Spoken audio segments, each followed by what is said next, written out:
Good morning, student. Today we will discuss about the social science part of history. Subtopic is the revolution of the liberals 1848. आज मैं 1848 में उदारवाद की क्रांति के बारे में अध्ययन करेंगे। लिबरल्स मीन्स होता है उदारवाद। जब यूरोप में बहुत सारी क्रांतियाँ हुई थी, जैसा कि मैंने कल बताया था कि यूरोप में बहुत सी क्रांतियाँ हुई और वो क्रांतियों का युग था, जिनमें से सबसे बड़ी जो स्टार्टिंग में क्रांति हुई थी वो कौन सी क्रांति हुई थी? फ्रांस की क्रांति हुई थी। सबसे पहले फ्रांस की क्रांति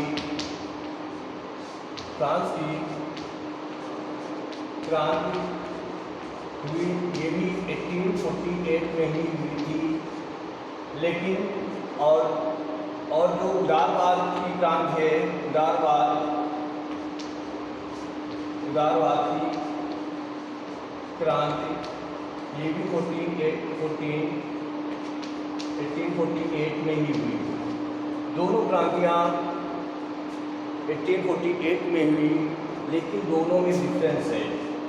दोनों में डिफरेंस ये है कि जो फ्रांस की क्रांति थी वो समाज के कमज़ोर, निर्धन, गरीब, असहाय लोगों की क्रांति वहाँ के राजा की प्रति थी, और जबकि जो उदारवाद की क्रांति थी,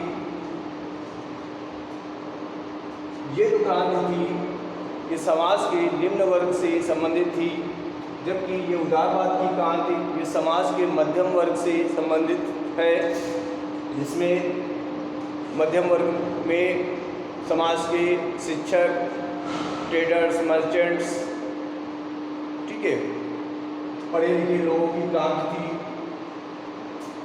और ये उदारवादी क्रांति थी, ये चाहती थी कि हमें जो है इन क्रांतियों से फायदा उठाना है, लाभ उठाना है। तो ये जो क्रांति थी ये जनता राजा के अत्याचारों से पीड़ित होकर के उसने ये क्रांति शुरू की थी।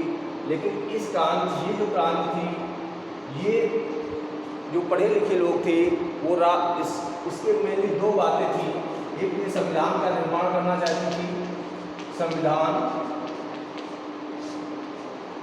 का, यानी इनका जो है जो उद्देश्य था संविधान का निर्माण हो फ्रांस के लिए, और दूसरा जो है राष्ट्र राज्य की भावना, राष्ट्र राज्य का निर्माण हो। जो उदारवादियों का दो उद्देश्य थे, उसमें से पहला जो उद्देश्य था इनका कि उदारवादी का मतलब होता है जिनके जो विचार थे वो उदार थे, लिबरल्स थे, ठीक है, जिनमें समाज के पढ़े लिखे लोग, समाज के वो उच्च वर्ग के लोग जो पैसे वाले थे, उनसे संबंधित ये क्रांति थी।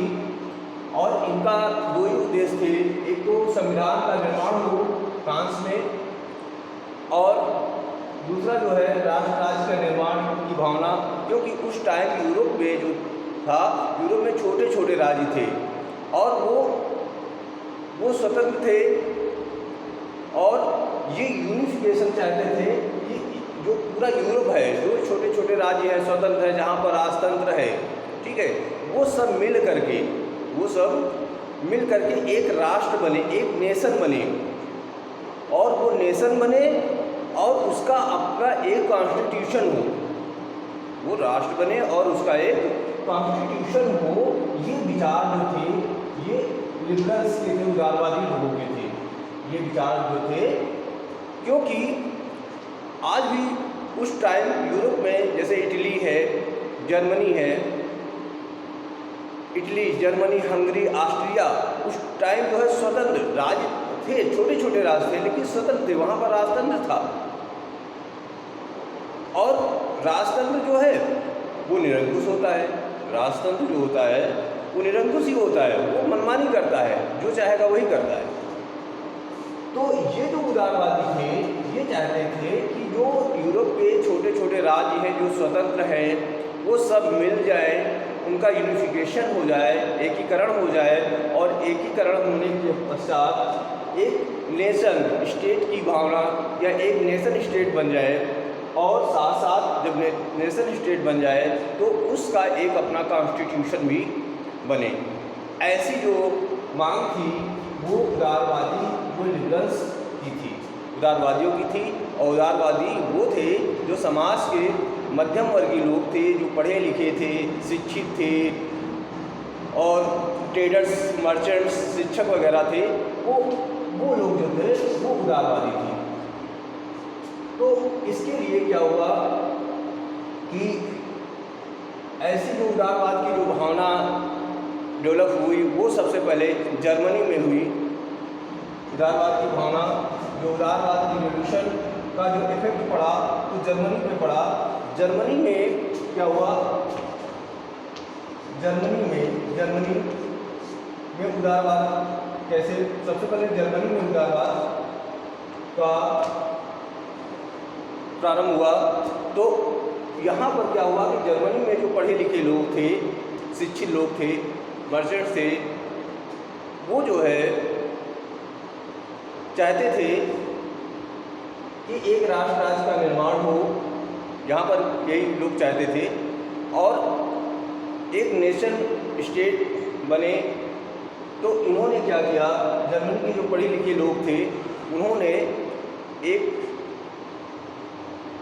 नेशनल असेंबली बनाई, और उस नेशनल असेंबली को गठित किया। उसके लिए उन्होंने मतदान हुए, और उसमें 831 मेंबर्स थे, निर्वाचित हुए। और वो सभी मेंबर्स जो है, वो सभी मेंबर्स जर्मनी की संसद थी, फ्रैंकफर्ट इसको नाम से जाना जाता है, फ्रैंकफर्ट संसद थी। वहाँ पर जो कि सेंट पॉल में स्थित थी, वहाँ पर 831 मेंबर्स वहाँ गए। तो वहाँ का जो राजा था, जिसका नाम फ्रेडरिक विल्हेम चतुर्थ था, उसने जो है इन लोगों ने उसके सामने अपना प्रस्ताव रखा, और राजा ने उनके प्रस्ताव को ठुकरा दिया। इन प्रतिनिधियों जो कि ये जो विचारों को लेकर के गए थे, उनके प्रस्तावों को ठुकरा दिया, क्योंकि वो सारे प्रस्ताव जो थे, इन लोगों के जो विचार थे, प्रस्ताव थे, उससे क्या होता था कि राजा की जो पावर थी वो लिमिटेड हो रही थी। इसलिए राजा ने उसको अस्वीकार कर दिया। अस्वीकार करने के पश्चात ये रोष में आ गए, तो राजा ने अपने सैन्य बल का सहारा लिया, और अंत में जो है इनकी जो नेशनल असेंबली थी उसको भंग कर दिया। तो इस तरह से राजा अपने पद पर आसीन रहा, लेकिन राजा को ये विश्वास हो गया था कि इस तरह से मोनार्ची अधिक समय तक नहीं चल सकती है। आज तो मैंने उन्हें यहाँ से हटा दिया है, लेकिन ये आगे आने वाले समय में संभव नहीं होगी। तो राजा को इस बात का भी एहसास हो गया, लेकिन ये असेंबली समाप्त हो गई, और राजा जो है जर्मनी में निरंकुश शाही शासन करता रहा। कुछ समय के पश्चात यदि ये जो था, इसमें उदारवादी जो रिवॉल्यूशन थी, इसमें महिलाओं का, वुमेंस का बहुत बड़ा रोल था। वुमेंस भी नेशनल असेंबली के साथ में फ्रैंकफर्ट में गई, लेकिन इनको जो है वहाँ पे खड़े कर दिया गया, और कोई वोटिंग का पावर इनको नहीं दी गई। इनको किसी प्रकार की वोटिंग पावर नहीं मिली, जिससे कि महिलाओं में भी रोष आ गया। क्योंकि ये जो रेवोल्यूशन थी, जो लिबरल्स रेवोल्यूशन थी, इसमें मैन और वुमेन दोनों ने पार्टिसिपेट किया था। वुमेन्स की तुलना में मेंस इम्पॉर्टेंट होता है, ये या ऐसा लगभग प्राचीन काल में सभी समाजों में रहा है, क्योंकि हमारा जो समाज रहा है वो पुरुष प्रधान समाज रहा है। इसलिए महिलाओं का जो महत्व था वो कम था, तो इससे महिलाओं को वोट डालने का वोटिंग पावर जो थी वो इनको नहीं दी गई थी, क्योंकि इनको जो है वहाँ पर केवल संसद में खड़े होकर के देखने का था, देखने की पावर थी, बाकी किसी प्रकार की वोटिंग की पावर नहीं थी। जबकि महिलाओं ने इस क्रांति में बहुत बढ़ चढ़ के हिस्सा लिया था।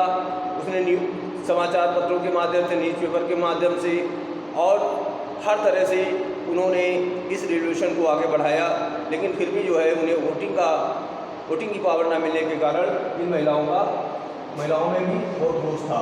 तो इस तरह से उदारवादी क्रांति जो लिबरल रिवॉल्यूशन थी वो एक प्रकार की ऐसी रिवॉल्यूशन थी जो कि यूरोप के मध्यम वर्गीय समाज था, जिसमें से शिक्षक, मर्चेंट, ट्रेडर्स, ये सभी जो है मिल करके